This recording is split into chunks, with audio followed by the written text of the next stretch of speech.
ikaw ay malipay, inyo istorya sa inyo pagugdanay tani malipay ka sa iya. Permi ka masadya ko siya git imupupod kung kamo akon makita itsura ko ka kinusamod pangamuyo ko tani nga magdugay lang kamo sakit man sa kundugan ang tanan batunon ko. Sa katapusan di ka git pag-isla kay ikaw lang ang palangga ko. Salamat sa tanan sa mga inugdan sa nga buong gipili mo. Ang tanan nga nihalungan ko para lang simo kay ikaw lang ang palangga ko.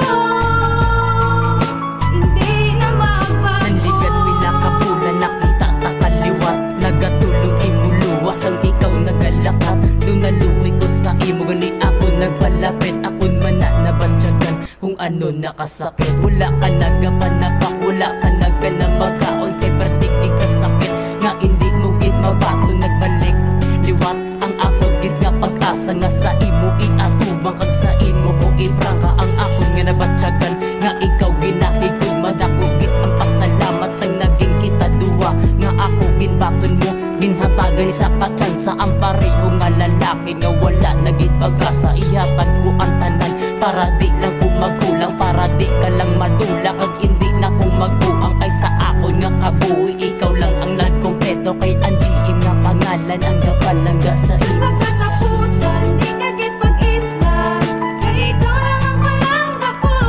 Salamat sa tanan sa mga inugdan sa nga buong gipili mo. Ang tanan nga nihalungan ko para lang simo kay ikaw lang ang palangga ko. Hindi na Subong mabago. nga batyagan ang kalipay sa kundugan sang imo kung natun-an nga palanggaon mo man hindi maghimo sala para sa tun nga duwa ang tanan himuon ko bisan mag-arado sa uma para wala sang rason nga kita mag-ilinaway akon ka ipakilala sa kay nanay kag kay tatay ang tanan isakripisyo para lang gidya sa imo hindi ni lahog-lahog ang tanan nga ni seryoso napakita ko na simo nga palangga ka kaayo kag salamat sa suporta nga halin gidya sa imo hindi ka pagibaylo hindi pagluiban biskan diin pangasimbahan ikaw akon pakasalan sa katapusan sang sulat ako gidyaga pasalamat kag promise ko sa imo pagpalangga di magbutat girl palangga tag ika amo gid imo tandaan ikaw lang kag ako